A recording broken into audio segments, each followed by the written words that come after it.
Hello friends, welcome to All About Taxes. Myself CA Manoj Gupta and you're watching All About Taxes. आज हम अपनी इस video में बात करेंगे टैक्स ऑडिट रिपोर्ट के रिगार्डिंग जो भी चेंजेस आए हैं फॉर असेसमेंट ईयर 2018-19 उसको आज हम डिस्कस करने वाले हैं। लेकिन उससे पहले अगर आपने हमारे चैनल को सब्सक्राइब नहीं किया है कर लीजिए अगर आप जीएसटी और इनकम टैक्स से रिलेटेड अपडेट्स पाना चाहते हैं। जैसा कि हम अपनी अर्लियर वीडियोस में डिस्कस कर चुके हैं, कुछ एसएससी जिनको इनकम टैक्स रिटर्न फाइल करना 31 जुलाई 2018 तक फाइल करना मैंडेटरी है, कंपलसरी है। ये वो एसएससी हैं जिनको टैक्स ऑडिट कराने की रिक्वायरमेंट नहीं है।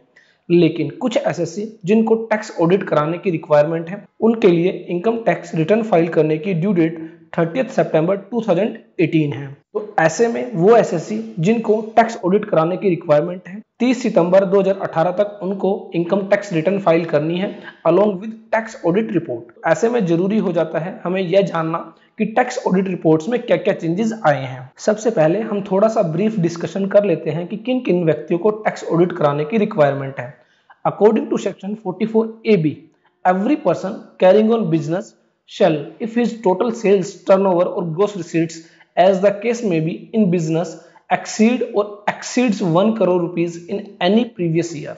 तो अगर आप एक बिजनेसमैन हैं और आपकी टोटल सेल या टर्नओवर या फिर ग्रोस रिसीट 1 करोड़ से एक्सीड कर जाती है तो इन दैट केस आपको टैक्स ऑडिट कराने की रिक्वायरमेंट है। या फिर carrying on profession shall if is gross receipts in the profession exceeds 50 lakh rupees in any previous year. तो अगर आप किसी प्रोफेशन को रन करते हैं, आप एक प्रोफेशनल है, तो इन दैट केस अगर आपकी ग्रोस रिसीट 50 लाख रुपीज को क्रॉस कर जाती है तो ऐसे में भी टैक्स ऑडिट कराना कंपलसरी है। उसके अलावा आप एक बिजनेसमैन है और आप presumptive taxation under section 44AE, section 44BB और सेक्शन 44BBB इनमें आप प्रिजम्पटिव टैक्सेशन के तहत जो इनकम मानी जानी चाहिए उससे भी कम इनकम अगर आप शो करते हैं, डिक्लेयर करते हैं, तो ऐसे में भी आपको टैक्स ऑडिट कराने की रिक्वायरमेंट है। उसके अलावा अगर आप एक प्रोफेशनल है और आप सेक्शन 44ADA के तहत जो इनकम दिखाई जानी चाहिए उससे कम इनकम डिक्लेयर करते हैं तो ऐसे में भी आपको टैक्स ऑडिट कराने की रिक्वायरमेंट है।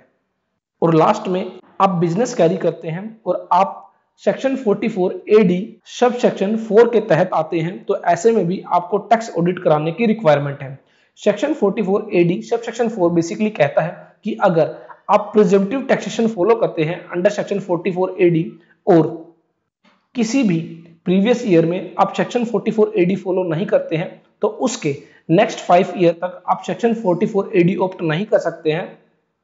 ऐसे में भी आपको टैक्स ऑडिट कराने की रिक्वायरमेंट है। तो ये बेसिकली वो व्यक्ति थे जिनको टैक्स ऑडिट कराने की रिक्वायरमेंट है।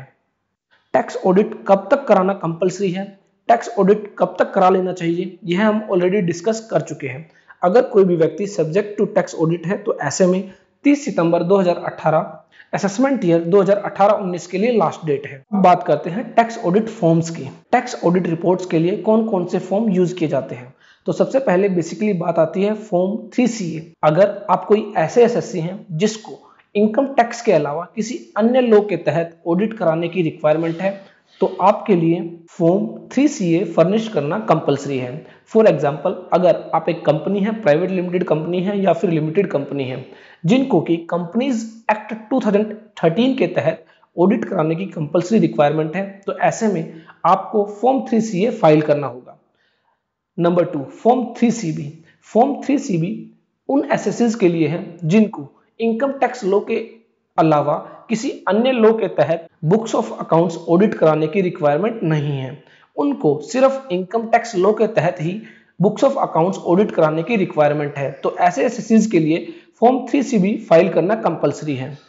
तो फॉर एग्जांपल अगर आप एक इंडिविजुअल हैं, आप एक प्रोप्राइटरशिप फर्म रन करते हैं और आपकी टर्नओवर 1 करोड़ रुपीज से ज्यादा है और आप सेक्शन 44AD को ऑप्ट नहीं करते हैं तो ऐसी सिचुएशन में आपको फॉर्म 3CB फाइल करना कंपलसरी है। उसके बाद बात आती है फॉर्म 3CD की। तो बेसिकली सबसे पहले आपको यह देखना है कि आपके ऊपर फॉर्म 3CA एप्लीकेबल है या फिर फॉर्म 3CB। जो भी इन दोनों में से कोई भी एक फॉर्म जो भी आप पर एप्लीकेबल है उसके साथ फॉर्म 3CD फाइल किया जाएगा जो कि ऑडिट रिपोर्ट का पार्ट रहेगा और जिसमें बेसिकली काफी सारे पर्टिकुलर्स फाइल किए जाएंगे। The audit report has to be furnished in either of the following forms. Form 3CA, in respect of a taxpayer carrying on a business or profession and who is already mandated to get his accounts audited under any other law, that is law other than income tax law. For example, a company is required to get his accounts audited compulsorily under Companies Act 2013, so it will furnish Form 3CA. Form 3CB, in respect of a taxpayer carrying on a business or profession but who is not required to get his accounts audited under any other law. A proprietorship firm having turnover of more than 1 crore and not opting for presumptive income is not required to get his accounts audited under any other law except income tax. So it will furnish Form 3CB.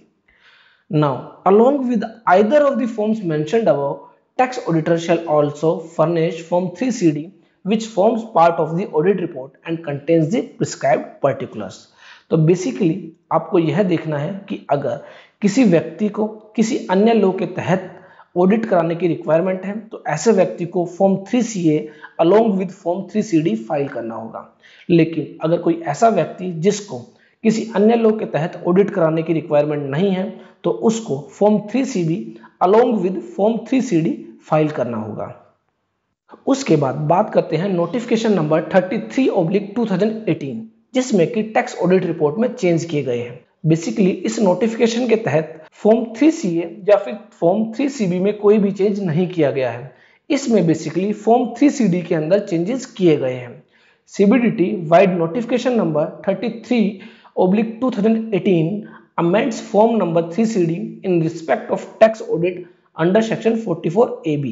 The Central Board of Direct Taxes wide notification number 33/2018 dated 20 July 2018 under the power conferred by section 44AB read with section 295 of the Income Tax Act. Following are the key new reporting requirements incorporated in form number 3CD and the same are effective from 20th August 2018। तो जो भी changes किए गए हैं tax audit report से वह 20 अगस्त 2018 से effective किए जाएंगे, इफेक्टिव होंगे। अगर आप कोई भी ऑडिट करते हैं 20 अगस्त 2018 या उसके बाद तो आपको जो भी चेंजेस किए गए हैं नोटिफिकेशन नंबर 33/2018 के जरिए वह सभी आपको टैक्स ऑडिट रिपोर्ट में इनकॉर्पोरेट करने होंगे। तो बेसिकली अगर मैं बात करूं आज की यह वीडियो एक नॉर्मल टैक्स पेयर से ज्यादा एक प्रोफेशनल के लिए यूजफुल होगी क्योंकि बेसिकली टैक्स ऑडिट रिपोर्ट एक प्रोफेशनल का पार्ट है। इसमें एक एसएससी का टैक्स ऑडिट रिपोर्ट के रिगार्डिंग कोई भी कंसर्न नहीं रहता है। एसएससी द्वारा जो भी फाइनेंशियल्स रेडी किए जाते हैं, जो भी फाइनेंशियल्स फाइनल किए जाते हैं, उसके बेस पर एक chartered accountant tax audit reports में जो भी प्रिस्क्राइब्ड पर्टिकुलर्स दिए गए हैं उन पर कमेंट करता है। यह कमेंट्स इनकम टैक्स रिटर्न्स के साथ इनकम टैक्स डिपार्टमेंट को फाइल किए जाते हैं। हम बात करें चेंजेस की, क्या क्या चेंजेस किए गए हैं, तो इसको हम दो पार्ट में डिवाइड कर सकते हैं। फर्स्ट पार्ट ए रहेगा जो existing close form number 3CD में दिए गए थे उन्हीं में कुछ चेंजेस किए गए हैं, और पार्ट बी रहेगा कि कुछ नए क्लोजेस फॉर्म नंबर 3CD में इंसर्ट किए गए हैं।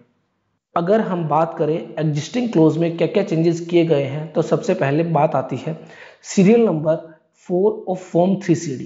फॉर्म 3CD का फॉर्म सीरियल नंबर है जिसमें कि बेसिकली एक एसएससी अपने जो रजिस्ट्रेशन नंबर है वह डिस्क्लोज करता है। तो यहाँ पर कहा गया है कि अब आपको अपना GSTIN भी यहाँ पर डिस्क्लोज करना होगा। After the word sales tax the word goods and service tax shall be inserted. तो पहले जहां आपको excise, service tax number, sales tax number, custom duty etcetera disclose करने होते थे, अब वहां पर आपको साथ में GST रजिस्ट्रेशन नंबर भी मेंशन करना होगा। उसके बाद चेंज किया गया है सीरियल नंबर 19 में। तो बेसिकली सीरियल नंबर 19 में कुछ सेक्शंस के तहत जो डिडक्शंस दी जाती थी उनको मेंशन किया जाता, वहां पर अब एक सेक्शन 32AD भी इंसर्ट कर दिया गया है। तो आप अगर सेक्शन 32AD में अगर कोई डिडक्शन लेते हैं तो वह आपको रिपोर्ट करनी होगी। बेसिकली अगर मैं बात करूं सेक्शन 32AD है क्या, तो कोई भी मैन्युफैक्चरिंग अंडरटेकिंग या एंटरप्राइजेस जो कि 1/4/2015 से 31 मार्च 2020 तक बिहार के बैकवर्ड एरियाज में सेटअप की गई है उनको 15% का एडिशनल डेप्रिसिएशन दिया जाता है। साथ ही 15% का इन्वेस्टमेंट अलाउंस भी डिडक्ट करने के लिए अलाउ किया जाता है। तो यहाँ पर बेसिकली जो भी सेक्शन 32 AD में अगर आप डिडक्शन लेते हैं 15% एडिशनल डेप्रिसिएशन या फिर 15% इन्वेस्टमेंट अलाउंस, वह आपको डिस्क्लोज करना होगा। उसके बाद चेंज किया गया है सीरियल नंबर 24 में। इसमें बेसिकली कहा गया है कि अगर सेक्शन 32 AD में अगर आपको कोई डीम्ड गेन हुआ है तो वह आपको यहाँ पर रिपोर्ट करना होगा। अगर मैं बात करूँ सेक्शन 32 AD जो अभी हमने डिस्कस किया है कि जिसमें 15% एडिशनल डेप्रिसिएशन दिया जाता है, साथ ही 15% इन्वेस्टमेंट अलाउंस के नाम पर आपको अलाउड किया जाता है डिडक्ट करने के लिए। लेकिन यहाँ पर कंडीशन रखी गई है, अगर आप जो भी एसेट्स एक्वायर करते हैं और इंस्टॉल करते हैं वह अगर आप डेट ऑफ इंस्टॉलेशन के 5 इयर्स के अंदर सोल्ड कर देते हैं या फिर ट्रांसफर कर देते हैं, तो ऐसे में जो भी आपने डिडक्शन ली है सेक्शन 32 AD में वह आपको रिवर्स करनी होती है और जिसको डीम्ड गेन माना जाता है। तो ऐसे में अगर आपने कोई भी रिवर्सल किया है, कोई भी डीम्ड गेन है अंडर सेक्शन 32 AD, वह आपको रिपोर्ट करना होगा। उसके बाद चेंज किया गया है सीरियल नंबर 26 में, जिसमें कि बेसिकली सेक्शन 43B के तहत कुछ एक्चुअल पेमेंट्स करने पर ही जो डिडक्शन दी जाती है उनकी रिपोर्टिंग की जाती है। इसमें एक नया क्लोज ऐड कर दिया गया है, जिसमें अगर आप रेलवे की कोई एसेट यूज करते हैं और उसके रिगार्डिंग आपको कोई पेमेंट करनी है और वह पेमेंट अगर आप नहीं करते हैं तो यहाँ पर रिपोर्ट की जाएगी। Any sum payable to Indian Railways for the use of railway asset with effect from assessment year 2017-18। अगर आप एक्चुअल पेमेंट नहीं करते हैं तो वह टैक्स ऑडिट रिपोर्ट में मेंशन किया जाएगा। उसके बाद चेंज किया गया है serial number 31 close C, close D और क्लोज E में। बेसिकली यहाँ पर एक टाइपिकल एरर चल रही थी शुरू से ही टैक्स ऑडिट रिपोर्ट के अंदर, उसको ठीक किया गया है। यहाँ पर कहा गया है कि अगर आप कोई भी लोन या एडवांसेस की रीपेमेंट करते हैं और वह रीपेमेंट अगर आपने other than account pay check या फिर अकाउंट पे बैंक ड्राफ्ट के अलावा की है तो आपको यहाँ पर यह रिपोर्ट करनी होगी। लेकिन यहाँ पर जो गलती थी वह यह थी कि यहाँ पर लिखा गया था in case the repayment was made by cheque और bank draft whether the same was taken और accepted by an account pay cheque और अकाउंट पे बैंक ड्राफ्ट। तो यहाँ पर whether the same was taken or accepted, taken और accepted की जगह repaid word use किया जाना था, तो जिसको कि अब सब्स्टिट्यूट कर दिया गया है। द वर्ड्स टेकन और accepted, the words repaid shall be substituted. ऐसे ही क्लोज डी और क्लोज ई में भी चेंजेस किए गए हैं। वहां पर अमाउंट ऑफ लोन और डिपॉजिट के बजाय अब रीपेमेंट ऑफ लोन और डिपॉजिट वर्ड यूज किए जाएंगे। उसके बाद चेंज किया गया है सीरियल नंबर 34 क्लोज बी में, जहां पर बेसिकली आपको अपने TDS के रिगार्डिंग डिटेल्स फिल करनी होती थी, like 10 number, type of forms, due date for furnishing, date of furnishing if furnished.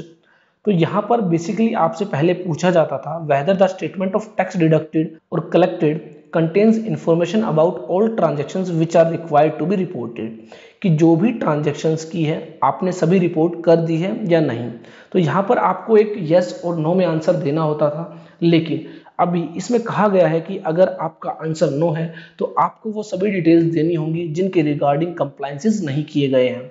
Weather the statement of tax deducted और collected contains information about all details transactions which are required to be reported. If not, please furnish list of details transactions which are not reported. तो basically अब अगर आपका answer no है कि SSC ने सभी transactions को रिपोर्ट नहीं किया है तो आपको लिस्ट देनी होगी कि कौन कौन सी ट्रांजैक्शंस रिपोर्ट नहीं की गई है। तो फ्रेंड्स, यह पार्ट ए था जिसमें कि एग्जिस्टिंग क्लोज को ही अमेंड किया गया है, चेंज किया गया है।